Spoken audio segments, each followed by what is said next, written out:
Bismillahirrahmanirrahim. Assalamualaikum warahmatullahi wabarakatuh. Waalaikumsalam warahmatullahi wabarakatuh. Alhamdulillahirabbil alamin. Wassalatu wassalamu ala asyrafil anbiya'i wal mursalin wa ala alihi wa ashabihi ajmain.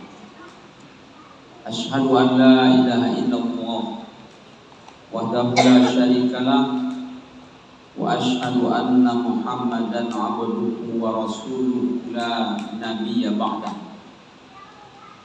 Rabbi shrah li sadri wa yassir li amri wahlul 'uqdatam min lisani yafqahu qawli. Qala Allah Ta'ala fil Qur'anil Karim, a'udzu billahi minasy syaithanir rajim. Ya ayyuhalladzina amanu taqullaha haqqa tuqatih wa la tamutunna illa wa antum muslimun.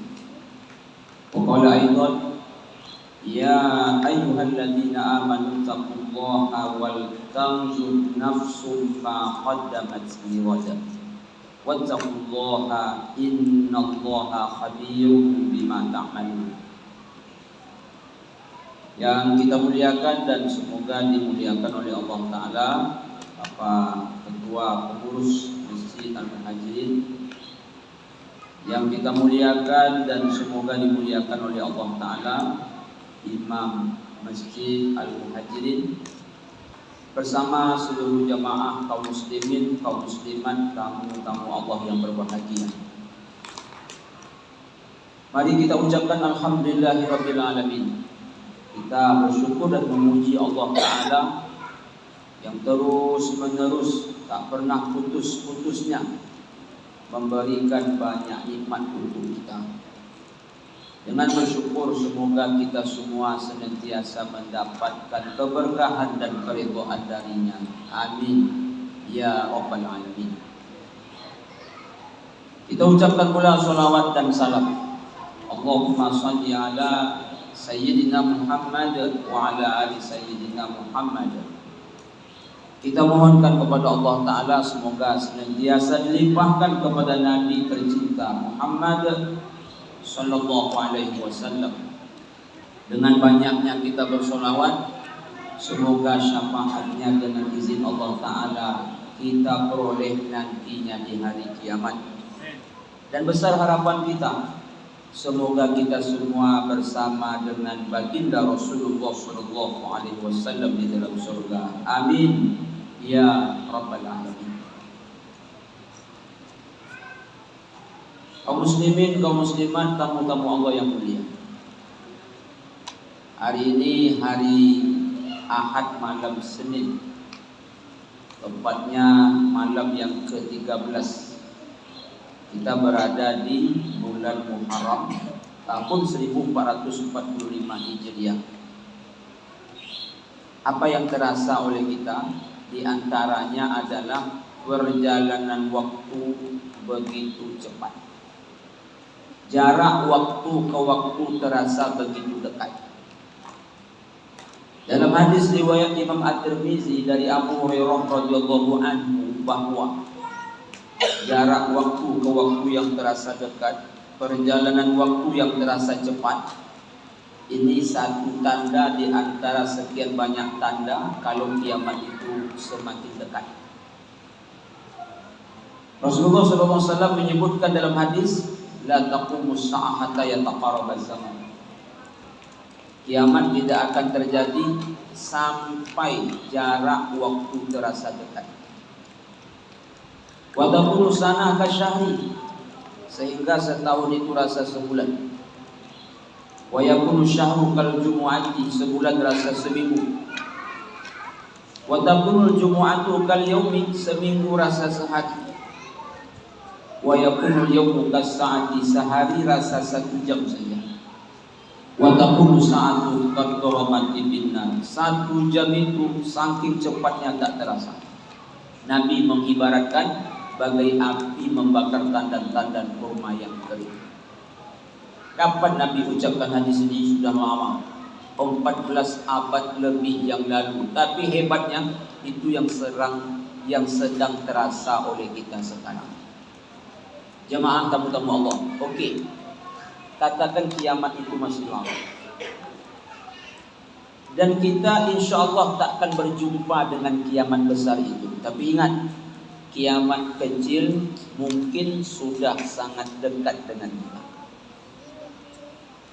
Apa kiamat kecil itu? Kematian. Jemaah, kita ini dalam hidup tak ubahnya seperti orang pacu lari. Orang kalau pacu lari, mengapa dia meninggalkan garis start menuju garis finish? Tapi kalau tak ada garis start, tak ada garis finish, itu namanya lari-lari biasa. Tapi kalau orang itu berpacu, ada hadiah yang mau dia cari di situ, pasti ada garis start, ada garis finish. Lalu apa maksud Pak Ustaz? Tahun yang datang lalu pergi saling silih berganti, persis seperti orang pacu lari kita ini. Garis start sudah semakin jauh kita tinggalkan. Akan datang lagi kita ke garis start itu. Tak, apa garis start yang Ustaz maksud? Hari lahir. Garis finish yang kita maksud adalah hari kematian kita. Itu yang sedang kita tuju. Lalu kalau orang pacu lari akan sampai ke garis finish, mengapa dia menambah kecepatan? Tak pernah kita lihat orang pacu lari begitu nak sampai garis finish dia mengurangi kecepatan. Pasti dia tambah. Walaupun keringat dah membasahi tubuh, napas tinggal satu-satu lagi, tenaga tinggal sisa-sisa, tapi anehnya orang kalau pacu lari begitu nak sampai garis finish dia menambah kecepatan. Apa tujuannya? Sampai menjadi sang pemenang. Untuk apa sampai garis finish tapi kalah? Jadi kita semua ini sedang menuju garis finish. Usahakan saat sampai nanti menang, jangan kalah. Lalu macam mana caranya Ustaz supaya menang sampai garis finish? Kita mesti hijrah. Karena dalam hijrah itu ada janji Allah Ta'ala. Allah janjikan untuk yang hijrah sukses. Allah janjikan untuk yang hijrah itu dia menang. Allah janjikan untuk yang hijrah itu dia beruntung. Saya yakin semua jemaah ini semua pasti ingin beruntung. Tak ada kita yang ingin rugi, pulang modal aja kita tak mau. Semua kita pasti ingin jadi sang pemenang. Jangankan kalah, seri saja kita tak mau. Tanpa terkecuali semua kita pasti ingin sukses. Saya ulangi, bagaimana caranya? Hijrah. Ada ayatnya, ada. At-Taubah 20. A'udzubillahi minasyaitonirrajim. Allazina amanu wa hajaru wajahadu fi sabilillahi bi amwalihim wa anfusihim a'zamu darajatan indallah.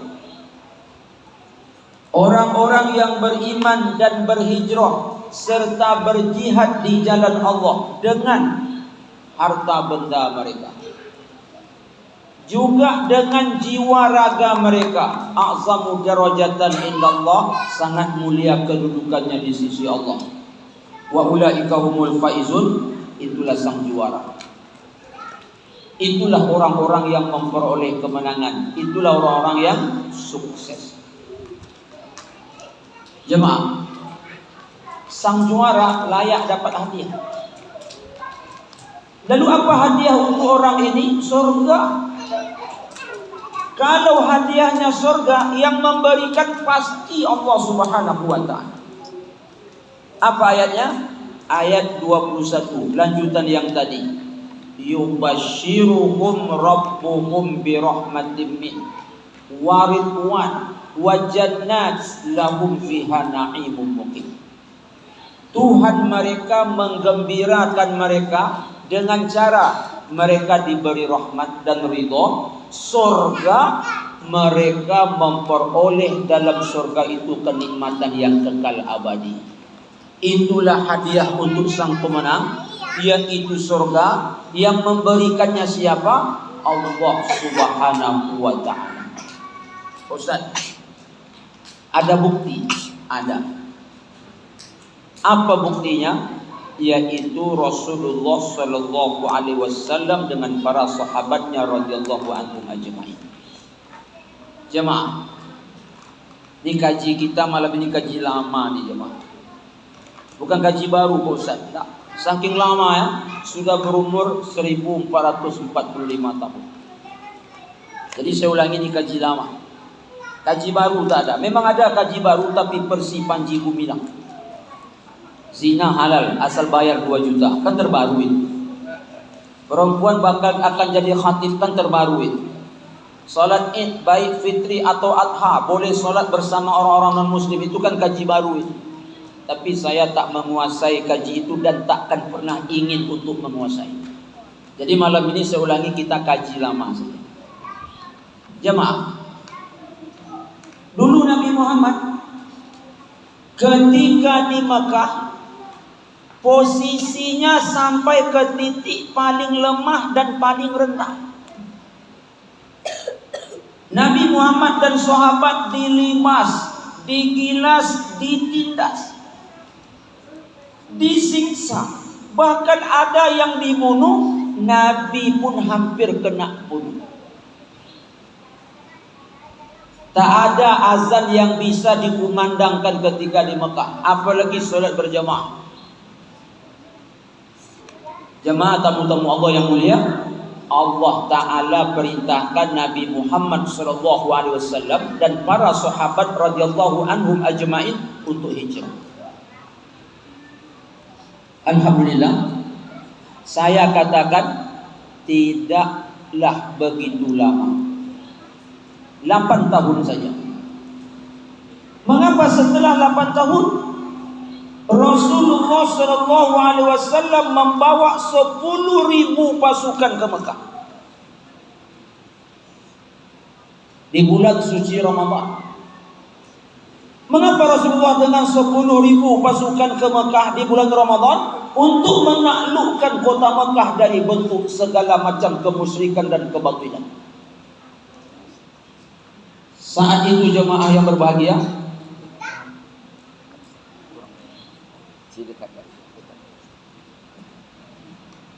saat itu kaum muslimin kaum muslimat, 360 patung yang ada di sekitar Ka'bah hancur.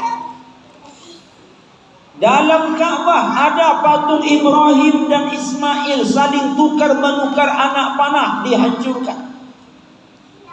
Saat itu azan pertama kali berkumandang di Ka'bah. Saat itu dimulailah salat berjamaah. Hebatnya lagi, orang-orang jahiliyah berbondong-bondong masuk ke dalam agama Islam. Hanya butuh waktu 8 tahun saja. Ini bukti Allah menepati janji. Bagi yang hijrah Allah berikan kemenangan, bagi yang hijrah Allah berikan kesuksesan, bagi yang hijrah yang mereka peroleh adalah keuntungan. Maka sahabat-sahabat itu, 2 sudah mereka dapatkan, tinggal 1 lagi nanti di akhirat. Di dunia mereka dapat rahmat, kan begitu tadi. Yubashiruhum rabbuhum birahmatin min. Yang kedua, mereka sudah diredhoi oleh Allah. Orang Mekah Muhajirin, orang Madinah Ansar, mereka ini as-sabiqunal awwalun. Apa kata Allah dalam surah At-Taubah ayat 100? Was-sabiqunal awwalun minal muhajirin wal ansar walladzina tabauhum bi ihsan radhiyallahu anhum wa radu'an. Jemaah, radhiyallahu anhu itu gelar tertinggi. Yang memberi gelar itu bukan Nabi, Allah Ta'ala. Tak ada gelar ini di perguruan tinggi. Di UIR tak ada, di UIN tak ada. Mahasiswa yang kuliah di Mesir dapat gelar LC. Yang kuliah di Madinah pun kalau selesai dapat gelar LC, tak dapat gelar radhiyallahu. Ini gelar hanya ada di kampus kerasulan, di meja kenabian. Siapa dosennya? Muhammad sallallahu alaihi wasallam. Siapa mahasiswanya? Para sahabat. Kita belum boleh dapat gelar ini. Nanti kalau ada jemaah bertanya siapa ustaz yang ceramah tadi, Marhalim radhiyallahu an, saya tak tanggung jawab. Kalau ada orang bertanya ke kita, nama bapak siapa Pak? Alek radhiyallahu an, tak boleh. Imam Syafi'i saja rahimallah. Kalau ustaz-ustaz zaman sekarang hafizahullah radhiyallahu, bukan orang-orang model kita. Siapa yang dapat radhiyallahu? Muhajirin adalah dari Makkah, Al-Ansar adalah dari Madinah. Dua sudah mereka peroleh di dunia. Tunggu yang satu lagi di akhirat. Apa yang Allah berikan? Wajannat. Mereka akan Allah masukkan ke surga. Lahum fiha na'imun mukim. Mereka memperoleh dalam surga itu kenikmatan yang kekal abadi. Jemaah, hijrah itu berat. Kenapa dikatakan berat? Sahabat itu waktu di Mekah, mereka adalah pedagang. Sementara Madinah yang dituju, orangnya bertani. Tidak matching tempat yang akan dituju dengan tempat yang mereka akan tinggalkan. Lagipun di Madinah mereka belum punya tanah, usahakan sehektar, sejengkal saja tidak. Ini berat. Apalagi yang membuat berat hijrah itu? Mereka meninggalkan segala harta benda mereka. Ternak tinggal, bisnis tinggal, rumah tinggal, semua tinggal. Yang dibawa adalah badan dan pakaian yang ada di badan. Bahkan mereka bukan sekedar meninggalkan tanah tumpah darah, bukan sekedar meninggalkan harta benda, kekasih-kekasih tercinta mereka pun kadang-kadang mereka tinggalkan. Kok bisa? Anak sudah Islam, orang tua belum. Mesti hijrah yang Islam, tinggal yang belum. Siapa contohnya Ustaz? Abu Bakar dengan ayahnya. Ini berat. Tapi itulah konsekuensi hijrah. Hijrah pemisah antara kebenaran dan kebatilan, pemisah antara tauhid dengan kesyirikan. Abang sudah Islam, adik belum, datang perintah hijrah, abang dan adik mesti berpisah. Suami istri, suami sudah Islam, istri belum, datang perintah hijrah, mesti berpisah. Kalau mereka bertengkar tiap hari, lalu datang perintah hijrah, mungkin bersyukur dia, untung ada perintah hijrah, kata, bisa aku berpisah dengan kau, kata. Tapi kalau mereka sakinah, mawaddah, warahmah, mereka saling cinta mencintai, tiba-tiba datang perintah hijrah, mesti berpisah. Ini berat.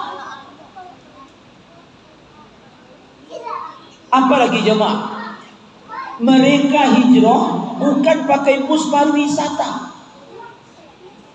jalan kaki, kendaraannya cuma onta.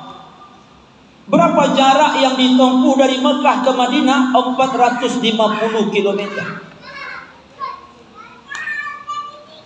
Kita sekarang pergi Mekah Madinah naik bus cuma 5-6 jam. Jalannya mulus, sakit pinggang kita. Mereka menempuh perjalanan 450 km berbatu, mendaki, menurun selama 1 minggu perjalanan.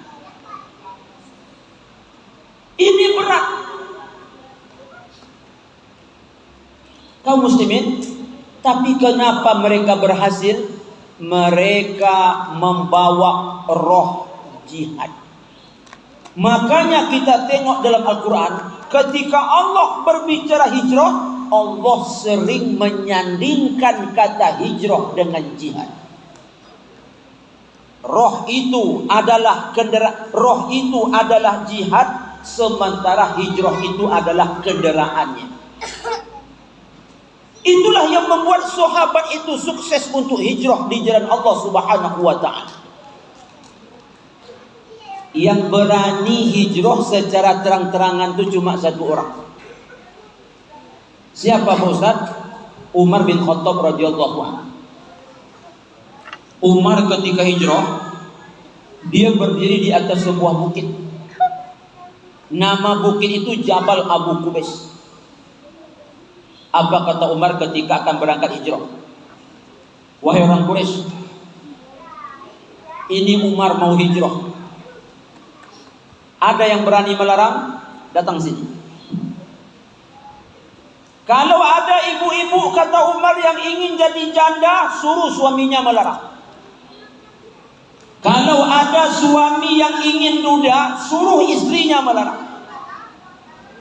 Kalau ada anak-anak yang ingin jadi yatim piatu, suruh ayah mak kalian melarang. Ini Umar mau hijrah. Satu orang pun tak berani datang untuk melarang Umar. Jemaah tahu tak? Buku tubuh Umar itu sebesar kelapa muda. Itu yang mau didekat. Sekali tumbuh terlentang. Ini singa padang pasir. Tapi selain Umar, mereka hijrah. Ada yang berangkat di awal malam, ada yang berangkat di tengah malam, ada yang berangkat di penghujung malam. Kenapa malam-malam? Nanti nampak sama orang kafir Quraisy itu bahaya. Kaum muslimin, kaum muslimat yang berbahagia, sekali lagi hijrah itu berat. Tapi mengapa sahabat dan Rasul sanggup? Mereka punya roh, itulah yang disebut dengan jihad. Kosong hijrah kalau tanpa jihad. Sekarang kaum muslimin, yang akan kita bahas sedikit adalah bagaimana hijrah untuk kehidupan kita hari ini. Itu saya rasa yang penting. Kalau hijrah Nabi sudah berlalu, kita petik hikmahnya malam ini untuk hijrah kita ke depan. Ada seorang ulama namanya Abu Nu'aim Al-Asfahani. Dia menulis kitab judulnya Hilyatul Auliya. Dikutipnya pendapat seorang ulama namanya Sahal Al-Tustari. Apa kata beliau? Al-hijratu fardun ila yaumil qiyamah. Hijrah itu tetap berlangsung sampai dunia kiamat. Mungkin ada unek-unek di hati jemaah. Pak Ustaz, saya pernah dengar hadis Nabi, la hijrata ba'da fathi. Setelah penaklukan kota Makkah tak ada hijrah. Hadis sahih riwayat Imam Bukhari. Itu maknanya adalah Mekah sudah jadi Darul Islam. Maka tak akan ada lagi hijrah dari Mekah keluar Mekah, karena sudah jadi Darul Islam. Kaum muslimin, tetapi andai ada di sebuah negeri salat berjamaah tak bisa lagi, azan berkumandang tak bisa lagi, tak bisa lagi kita mensyiarkan agama ini, hijrah kembali akan dilakukan. Itulah yang disebut dengan hijrah makani. Tapi kalau hijrah maknawi, itulah kata ulama, fardun ila yaumil qiyamah, terus berlangsung sampai dunia kiamat. Saya ni Pak Ustaz, kalau hadis Nabi, kalau perkataan ulama kurang puas saya Pak Ustaz. Saya ingin Pak Ustaz dalilnya itu adalah hadis Nabi. Ada tak Nabi menyebutkan al-muhajiru man hajara ma nahallahu anhu? Sahih riwayat Imam Bukhari. Orang yang berhijrah itu adalah orang yang meninggalkan apa yang dilarang oleh Allah Subhanahu wa taala. Kemana dia? Menuju kepada yang Allah perintahkan. Saya ni Pak Ustaz, kalau satu perkataan ulama kemudian ada hadis belum juga puas lagi Pak Ustaz. Saya betul-betul ingin dalilnya Pak Ustaz ayat Al-Quran yang menyuruh kita untuk hijrah itu apa Pak Ustaz? Sampai hari ini, sampai kiamat datang. Apa kata Allah dalam surah Al-Mudassir? Warrujaza fahjur. Yang tak baik itu kata Allah tinggalkanlah. Jadi hijrah itu maknanya meninggalkan.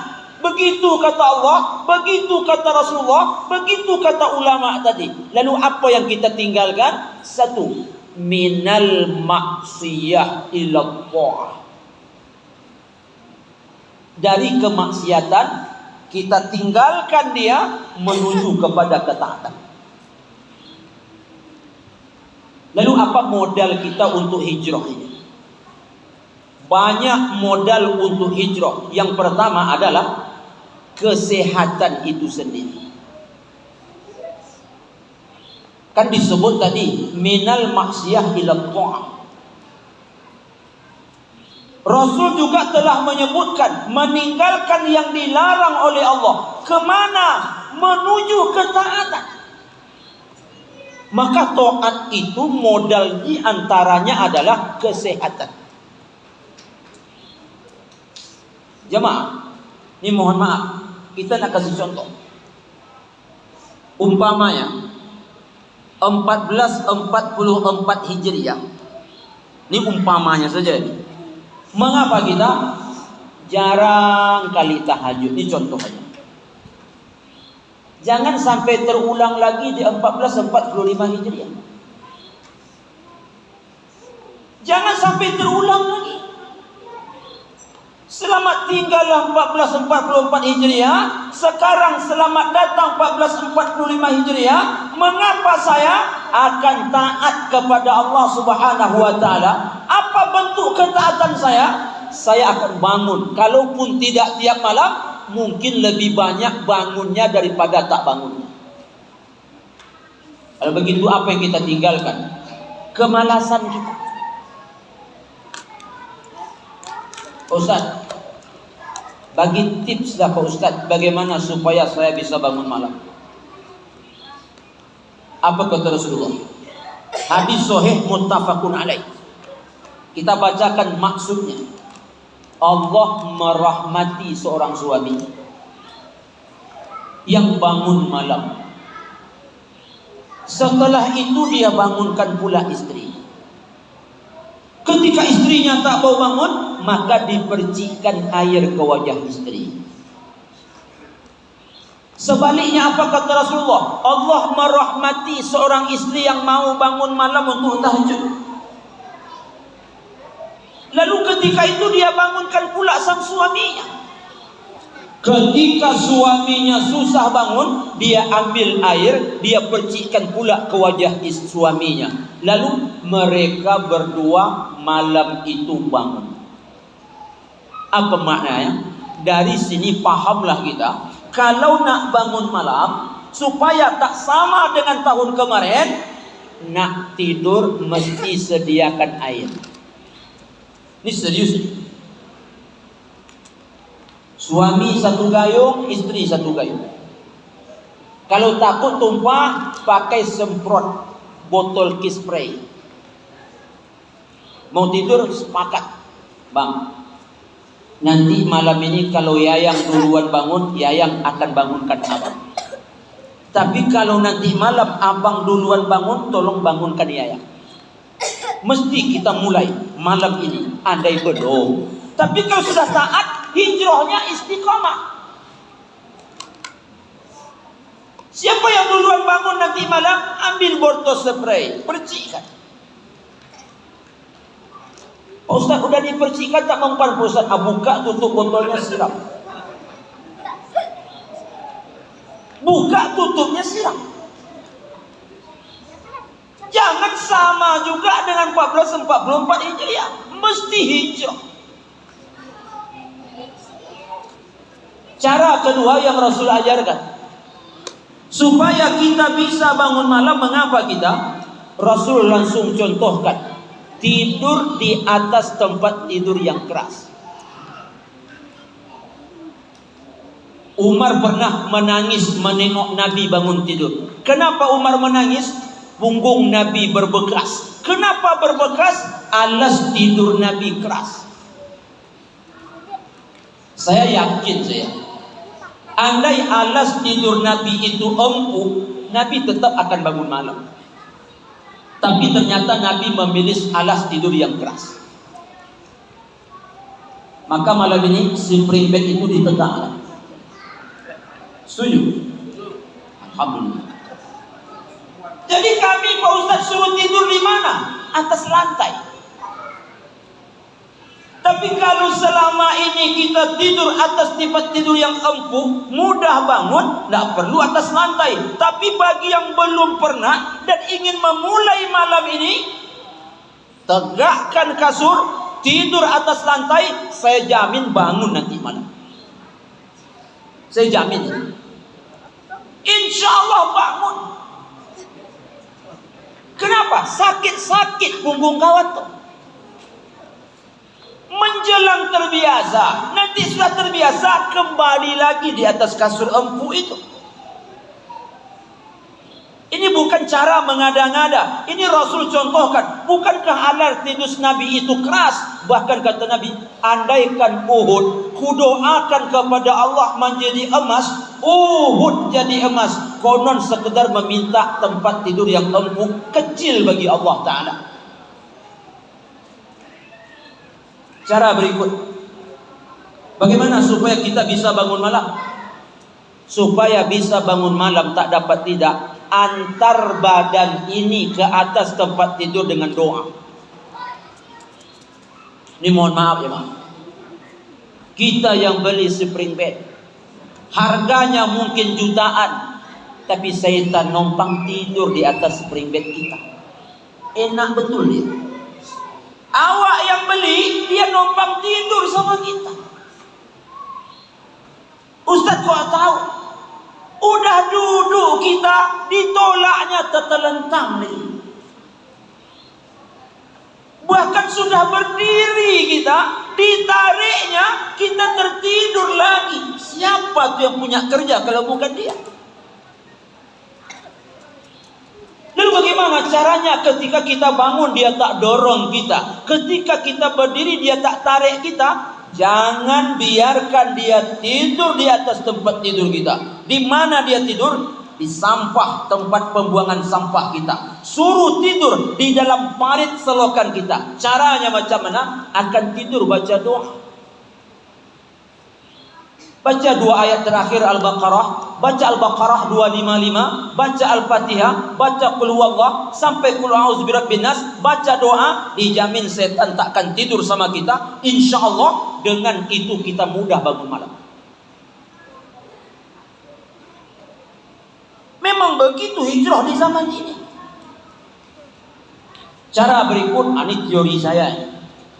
Apa itu Ustaz? Nada alarm HP paling tinggi. Tapi usah letakkan di samping telinga. Karena kalau diletakkan di samping telinga, pas berbunyi, kena matikan nanti. Pas pagi marah dia sama HP. Merek Oppo, tapi tak apa, tak hidup. Hidup. Cuma pas dia hidup, tak tahu kita matikan. Kalau begitu di mana diletakkan Ustaz? Diletakkan di tempat yang tak terjangkau. Begitu berbunyi, tekan tak sampai. Cuma bapak itu itulah. Pas HP itu hidup ditekan tak sampai, tegak dia. Rupanya pergi mematikan, diulang tidur lagi. Bukan main kesal malaikat menengok. Sangka malaikat dia bangun menuju ke kamar mandi, lalu berwudu untuk solat, rupanya pergi mematikan HP. Setelah itu dia ulang tidur. Rugilah orang tak bangun malam, hilang 3 hari. Apa itu? Yang bangun malam, apa kata Allah? May yas'aluni fa'u'ti. Yang meminta aku berikan. Wa may yad'uni fa'astajibalah. Yang berdoa akan kukabulkan. Wa may yaghfiruni fa astaghfirullah, yang mohon ampun ku ampunkan. Jemaah, ini contoh aja nih. Datanglah umpamanya Pak Jokowi ke sini. Ini contoh. Kapan dia datang? Ahad depan. Jam berapa dia datang? Jam 10 pagi. Mengapa dia datang? Memberikan kepada seluruh jemaah sepasang baju. Buat ibu-ibu jilbab tambahnya, buat bapak-bapak peci haji tambahnya. Kemudian apa lagi? Memberikan kepada anak-anak kita sepeda. Dia datang ahad depan. Jam berapa? Jam 10. Saya yakin jam 7 Al-Muhajirin sudah penuh. Saya yakin jam 7 pagi Al-Muhajirin sudah penuh. Nunggu siapa? Nunggu Pak Presiden. Dia mau kasih apa? Mau kasih baju, mau kasih jilbab, mau kasih peci, mau kasih sepeda. Mengapa Allah turun tak kita tunggu? Tiap malam Allah turun, kata Rasulullah, yanzilu Rabbuna fi sulusil lailil akhir. Allah turun sepertiga terakhir bagian malam. Bagaimana bentuk turunnya? Kita tidak mengaji khilafiyah tentang ini. Yang penting kata Rasul, setiap malam sepertiga terakhir bagian malam. Kalau presiden turun, kita tunggu hanya bawa baju, hanya bawa sepeda. Allah turun memberikan kepada kita 3 perkara tadi. May yas'aluni fa'u'ti, wa may yad'uni fa'astajibala, wa may yastaghfiruni fa'aghfirala. 3 perkara ini jangan lepaskan begitu saja. Mengapa kita mesti menunggunya? Kapan? Sepertiga terakhir bagian malam. Modalnya apa tuh Pak Ustaz? Banyak tadi saya bilang, di antaranya adalah kesehatan kita. Makanya Nabi bersabda, jaga yang 5 sebelum datang yang 5. Apa salah satunya? Wasihataka qabla saqamika, sehatmu sebelum sakitmu. Sehat modal untuk taat. Jemaah, sesibuk apapun, selagi mata ini bisa melihat, bacalah Al-Quran setiap hari walaupun sedikit. Sesibuk apa? Karena bisa jadi nanti suatu hari mata kita sakit. Tiba-tiba katarak atau buta, tak bisa melihat, macam mana nak baca Quran? Okeylah kalau kita hafal 30 juz. Buta pun tak masalah. Ini cuma hafal juz 30 halaman terakhir. Qul huwallah dan kawan-kawan. Tak bisa baca Al-Baqarah lagi, tak bisa baca Ali Imran lagi, tak bisa baca Nisa lagi. Apa yang dia baca? Qul huwallah, qul a'udzu birabbil falaq, qul a'udzu birabbin nas, sampai mati. Kalah kita dibandingkan orang yang baca dari Al-Baqarah sampai ke An-Nas. Kita ingat, saya katakan di awal tadi, ingin jadi sang pemenang. Selagi badan sehat, taatlah. Selagi perut belum kena mak, sebelum kena asam lambung, asal Senin Kamis puasalah. 13, 14, 15 di bulan Qamariyah puasalah. Nanti kalau udah kena mak, udah kena asam lambung, tak ada cita nak puasa lagi. Karena kita ni kadang-kadang Pak, semangat beribadah tu datang kapan? Waktu sakit. Aneh kita ni. Mulut ditutup sama tabung oksigen. Untung tak tabung gas yang nutup mulut. Tangan kanan jarum infus, tangan kiri jarum infus, kabel semua di badannya, terlentang di atas ranjang rumah sakit. Saat itu datang semangatnya. Sehat aku besok ya Allah, tahajud aku tiap malam ya Allah. Tak percaya tengoklah nanti ya Allah. Sehat aku nanti ya Allah, tiap pagi aku duha ya Allah. Aku khatamkan Al-Quran sekali sebulan ya Allah. Sehat aku nanti ya Allah, aku akan puasa Senin Kamis. Kata siapa? Kata yang sakit. Ngapa waktu sakit semangat, waktu sehat semangat? Waktu sakit datang semangat tak ada guna lagi. Waktu sehat ini kita semangat untuk mentaati Allah Ta'ala. Itulah hijrah konteks kehidupan kita pada hari ini. Jemaah, oh jemaah, sehat ini nikmat. Allah minta syukuri dengan cara mentaati. Cuma kadang-kadang itu yang saya bilang tadi, awak baru tahu nikmat sehat waktu sakit. Ketika itu datang semangat. Kita baru tahu sehat ini mahal waktu sakit. Apa gunanya lagi? Ada cerita ya, Mak. Saya pernah ngisi ceramah di satu instansi. Jadi ketika ceramah itu tak ada Pak Pimpinan.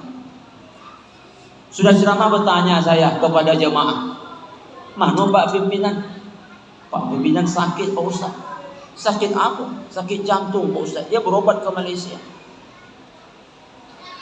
Jemaah, bulan depan ngisi ceramah. Alhamdulillah, waktu saya ngisi ceramah ada Pak Pimpinan. Sudah ceramah saya beramah tamah. Apa kabar Pak? Alhamdulillah sehat Pak Ustaz. Bulan kemarin tak nampak. Katanya Bapak berobat ke Malaysia ya Pak? Iya Pak Ustaz. Apa sakit? Jantung Pak Ustaz. Berceritalah nih. Saya sakit jantung Pak Ustaz, saya bawa berobat ke Malaysia. Jadi diperiksa dokter jantung saya, maka dokter berkesimpulan mesti dioperasi. Dan ketika jantung asli madain Allah ni operasi, saya mesti sewa alat. Alat itu mirip fungsinya dengan fungsi jantung. Kalau tidak, darah tak bisa dipompa ke seluruh tubuh Pak Ustaz. Makanya ketika jantung madain Allah itu dioperasi, saya mesti sewa alat. Saya tanya, berapa sewanya Pak? 1 jam 60 juta. Tak percaya jemaah? Sakitlah jantung jemaah, buat berobat ke situ. Nanti minta tunjuk rumah sakit sama Bapak itu. 60 juta sewanya 1 jam. Saya tanya lagi, Bapak nyewa berapa jam? 3 jam Pak Ustaz. Kalau 1 jam 60 juta, 3 jam sewa, itu membayar 180 juta. Allah Ta'ala kasih kita jantung mulai dari dalam rahim ibu sampai hari ini Allah tak minta sewa. Yang Allah minta syukuri saja dengan cara taat ini. Sempat Allah minta sewa, kacau kita jemaah. Usah lagi 60 juta sebulan, 1 jam. 1 juta saja 1 jam, kacau kita. Berarti 1 hari 1 malam kita mesti bayar berapa? 24 juta. Gaji cuma 2 juta 400. Macam mana nak bayar? Tapi untung Allah tak minta sewa. Sempat Allah minta sewa 1 jam saja 1 juta, sehari semalam 24 juta. Yang hazab siapa? Suami. Kenapa? Suami mesti bayar jantungnya, bayar jantung istrinya, bayar jantung-jantung anaknya. Apa bapak tadi ditinggal pula istrinya, dia poligami, azab lah. Tapi Allah tak minta sewa, Allah minta syukuri saja dengan cara taati dia. Tinggalkan yang dilarangnya, itu yang Allah minta. Dan itu adalah hijrah untuk konteks kehidupan kita pada hari ini. Tadi qori kita Masya Allah baca ayat, ya ayyuhalladzina amanu taqullah wal tanzur nafsum ma qadamat lighad. Apa makna ayat? Allah menyuruh kita mengevaluasi amal-amal kita. Itulah hijrah. Coba cek-cek salat sunat kita. Oh, kurang kayaknya. Diperbaiki tahun ini. Coba dicek-cek baca Quran kita. Kayaknya kurang juga ini. 1445 Hijriah mesti kita tambah. Coba dicek-cek infak sedekah kita. Kurang ini. Maka perbaikan 1445 Hijriah. Hasil evaluasi kita adalah merasa kurang dengan amal kita. Kalau ada orang mengevaluasi amalnya, menghisap-hisap amalnya, lalu kita tanya, apa hasilnya Pak? Alhamdulillah lah Ustaz, berlebih-lebih kayaknya Ustaz, tak ada kurang satu pun. Mungkin catatan malaikat rakib tak muat agaknya lagi. Itu salah evaluasi itu. Itu salah muhasabah. Model-model kita ni mungkin banyak kurangnya ketimbang lebih. Kurang khusyuk, kurang ikhlas, pokoknya kurang segala-galanya. Maka kaum muslimin, kaum muslimat, 1445 Hijriah ini tekad kita adalah lebih baik daripada yang kemarin. Apa modalnya? Adalah kesehatan badan kita. Jamaah, usah tersinggung. model-model saya. Mungkin juga jemaah, iman kita sangat erat dengan kesehatan badan kita. Sehat badan, sehatlah iman. Kalau sakit badan, biasanya ikut-ikut sakit-sakitan iman dia. Kenapa tak nampak subuh tadi ke masjid, Pak? Agak berdengung-dengung telinga saya, Pak Ustaz. Itu bukti iman kita mengikut badan. Bahkan ada yang lebih bahaya lagi, badannya sehat, imannya sakit juga. Itu yang bahaya. Maka Nabi berpesan, sehatmu sebelum sakit. Yang kedua, apa modal kita untuk hijrah menuju ketaatan kepada Allah? Umur itu sendiri. Alhamdulillah, Allah kasih umur kepada kita sampai tahun ini. Ini modal kedua. Jemaah, nanti setelah ceramah ini sebelum tidur sampai ke rumah, kalau mau, kalau tidak tak apa-apa, ambil pena satu, ambillah kertas satu lembar. Untuk apa, Ustaz? Ingat kawan-kawan yang sebaya dengan kita. Yang sebaya tapi bukan di atas kita, bukan di bawah kita, yang sebaya. Sama SD, sama main, sama SMP, sama SMA, sama kuliah dulu. Semuanya catat. Yang sudah meninggal catat, yang masih hidup catat, semuanya. Nama kita catat juga, jangan lupa. Setelah dicatat semuanya, yang sudah meninggal tadi checklist. Nama kita usah checklist. Hati pula kita nanti. Kita kan hidup lagi. Nanti gara-gara kena checklist, kau checklist kata malaikat dicabutnya kita nanti. Setelah di checklist yang sudah mati itu, angkat tangan, ucapkan Alhamdulillah. Kenapa kita ucapkan Alhamdulillah? Allah masih kasih umur sama kita. Allah Ta'ala masih kasih waktu untuk berubah dan untuk menambah amal kita. Kawan-kawan yang kita checklist tadi tak bisa ngapa-ngapa lagi. Mereka tak bisa salat lagi, mereka tak bisa puasa lagi, mereka tak bisa lagi melakukan apapun juga. Tapi catatannya yang sebaya dengan kita. Kawan yang mudah kita checklist tadi, mudah tertutup semua lembaran mereka. Memang ada 3 amalan akan mengalir terus. Satu, doa anak yang soleh. Dia tak punya anak. Atau punya anak, maaf ini anaknya nakal. Yang kedua yang mengalir terus, sedekah jariah atau wakaf. Dia paling hidup, saat hidup paling sempelit. Tak ada lagi yang ngalir. Yang ketiga adalah ilmu bermanfaat. Dulu waktu hidup, jangankan nak ngasih ilmu, duduk majlis ilmu pun tak mau. Yang 3 ini kosong, semuanya kosong. Kita yang masih Allah beri umur, masih bisa melakukan segala-galanya. Salat masih bisa, baca Quran masih bisa, semua masih bisa kita lakukan. Alhamdulillah. Ini modal. Ada kisah. Kisah ini riwayat Ahmad dan Abu Ya'la dari Abdullah bin Shaddad. Ada 3 lelaki datang kepada Rasulullah dari Bani Uzrah. Tak disebut namanya, cuma disebut Bani Uzrah. Mengapa 3 laki-laki ini ingin masuk Islam?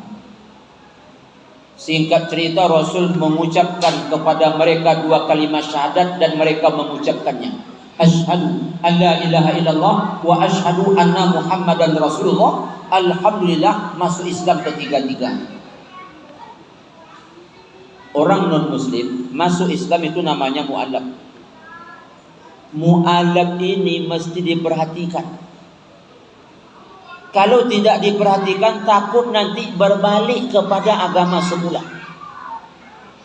Kenapa mesti diperhatikan? Jadi mu'alaf itu berat. Yang senang jadi orang Islam itu siapa? Kita. Kita lahir Islam langsung. Tak berdarah-darah kita jadi orang Islam. Tak ada perjuangan kita jadi orang Islam. Lahir Islam langsung. Tapi saya Pak Ustaz waktu lahir dapat cerita dari mak saya. Ayah saya tak mengazankan Pak Ustaz. Tetap Islam saya. Tetap. Tapi ragu saya Pak Ustaz. Sini kita azankan. Kita ulang azan. Tetap Islam. Tapi mereka-mereka yang non-muslim lalu masuk Islam berat. Ada yang diusir dari keluarganya, diusir dari kampungnya, patah-patah badannya. Lalu tidak kita perhatikan bisa balik. Makanya ada 8 asnaf. Salah satunya adalah mu'allaf. Maka apa kata Rasulullah? Sahabat, kita dapat saudara baru. Siapa kalian yang mau memenuhi segala kebutuhan hidup mereka? Angkat tanganlah salah seorang sahabat. Siapa sahabat yang angkat tangan itu? Tolhah bin Ubaidillah. Siapa Tolhah ini Pak Ustaz? 10 sahabat yang dijamin masuk surga, dia di antara. Abu Bakar, Umar, Utsman, Ali, Abdurrahman bin Auf, Abu Ubaidah bin Jarrah, Zubair bin Awam, Tolhah bin Ubaidillah, Sa'ad bin Abi Waqqas, Sa'id bin Zaid. Kenapa Tolhah mau? Di samping dia baik, Tolhah ini orang kaya. Dia pebisnis. Pernah satu hari dapat untung 1 miliar. 1 miliar dapat untung.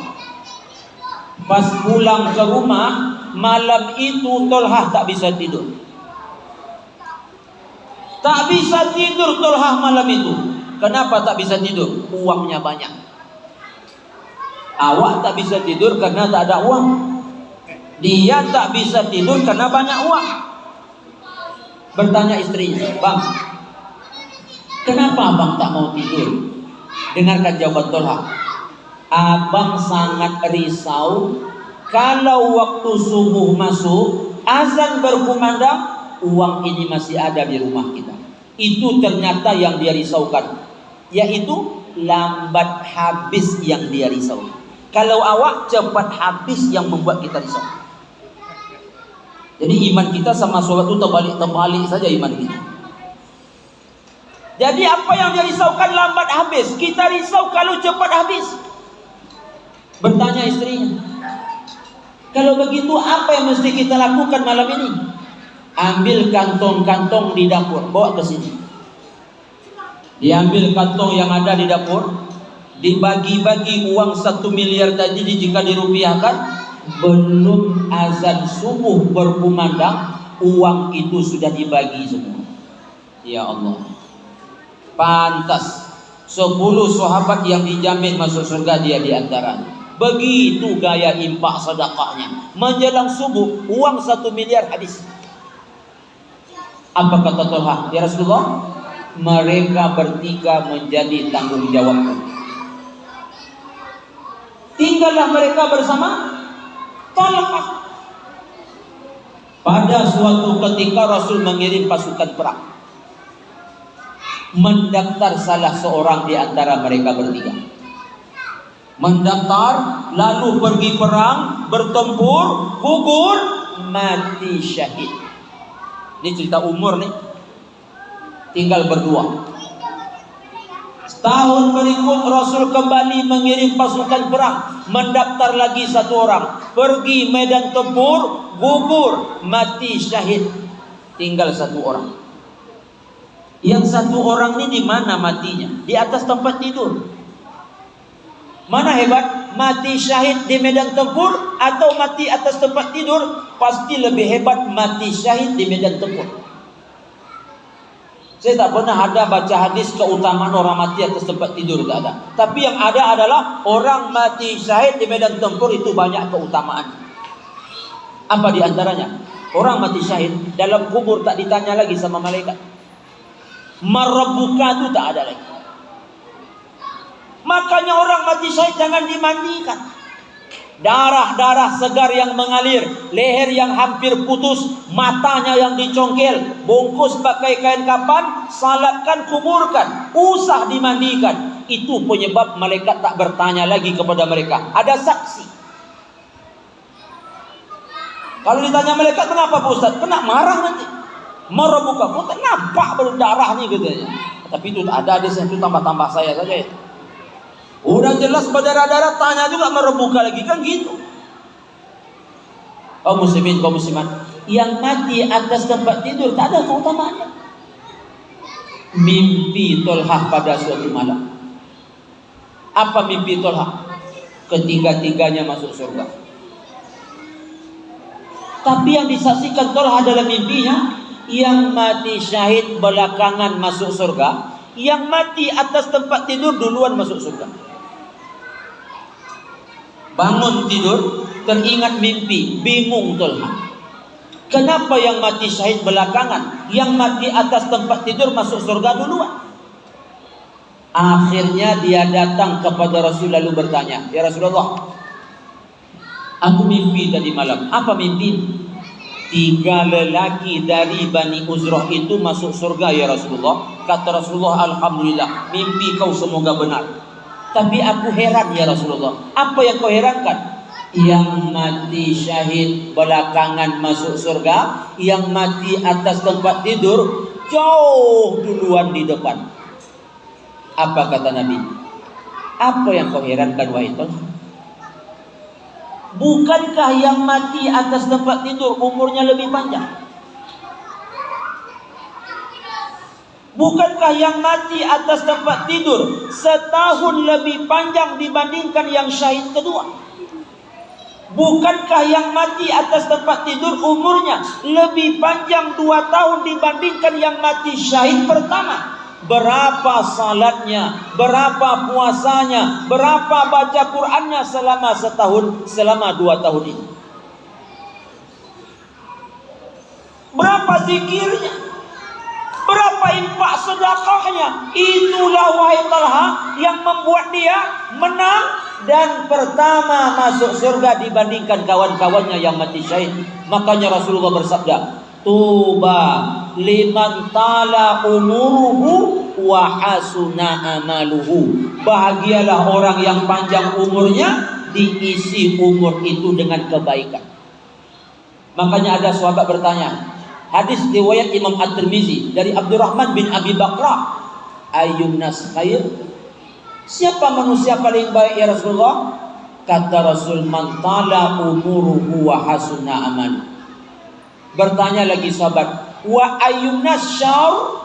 Siapa manusia paling buruk ya Rasulullah? "Man tala umuruhu wa sa'a amalu." Orang yang Allah kasih umur, tapi sayang umur itu dia isi dengan hal-hal yang tidak baik di mata Allah Subhanahu wa taala. Jemaah, ini modal kita untuk hijrah, yaitu badan sehat, kemudian umur yang masih Allah berikan. Yang terakhir Pak Ustaz, apa modal kita? Islam itu sendiri. Karena hakikatnya Nabi hijrah menyelamatkan akidah. Nabi hijrah menyelamatkan Islam. Maka kalau ingin kita selamat dan menang dalam hidup, Islam inilah modal utama kita. Kita ni beruntung jemaah. Abu Thalib tu tak mau ngikut Nabi. Abu Lahab paling benci dengan Nabi. Padahal notabene-nya dua-duanya paman Nabi. Nampak mereka Nabi itu, tahu mereka mukjizat Nabi itu, tapi tak dapat Islam ini sama mereka. Kita tak ada hubungan apa-apa dengan Nabi. Cuma sama-sama anak cucu Adam. Dan kita jauh di belakang Nabi. Tak pernah lihat wajah Nabi, tak pernah kita melihat mukjizat Nabi. Tapi kita umat Nabi. Abu Lahab bukan umat Nabi. Abu Thalib bukan umat Nabi. Umat pembangkang iya. Kita yang jauh di belakang, tak pernah bertemu Nabi, tak tahu mukjizat Nabi, tapi kita mengikut Nabi. Beruntung kita kaum muslimin. Ini modal besar kita untuk berhijrah di jalan Allah Subhanahu wa taala. Motivasi besarnya, pendorong utamanya adalah keislaman kita. Keislaman kita. Kaum muslimin, kaum muslimat, saudaraku rahimakumullah. Semoga ketiga ini kita bisa manfaatkan dengan sebaik-baiknya. Badan, umur, akidah. Dengan ini insya Allah kita akan melenggang hijrah, menang di mata Allah, dapat rahmat, dapat ridho. Semoga di akhirat Allah beri balasan surga. Jamaah, tamu-tamu Allah yang mulia, semoga ceramah ini ada manfaat buat saya, buat kita semua, dan terlebih-lebih hendaknya mendapat berkah serta ridho daripada Allah Subhanahu wa taala. Terakhir, mari kita tutup dengan pembacaan doa. Semoga doa kita ini diijabah oleh Allah Subhanahu wa taala. Na'udzubillahi minasyaitonir rajim. Bismillahirrahmanirrahim. Alhamdulillahi rabbil alamin. Wassalatu wassalamu ala asyrafil anbiya'i wal mursalin wa ala alihi wa sahbihi ajma'in. Allahumma ighfir lana dzunubana wa liwalidina warhamhum kama rabbawna shighara. Allahumma aslih lana dinana alladhi huwa ismatu amrina waslih lana dunyana allati fiha ma'ashuna waslih lana akhiratana allati ilaiha ma'aduna. Waj'alil hayata ziyadatan lana fi kulli khair waj'alil mauta rahatan lana min kulli syarr ya arhamar rahimin. Rabbana hab lana min azwajina wa dhurriyyatina qurrata a'yun waj'alna lil muttaqina imama. Rabbana atina min ladunka rahmah wa hayyi lana min amrina rasyada. Rabbana atina fid dunya hasanah wa fil akhirati hasanatan wa qina adzabannar. Subhana rabbika rabbil izzati amma yasifun wa salamun alal mursalin walhamdulillahi rabbil alamin. Taqabbalallahu minkum minna wa minkum wa taqabbal ya karim. Assalamualaikum warahmatullahi wabarakatuh. Waalaikumsalam warahmatullahi wabarakatuh.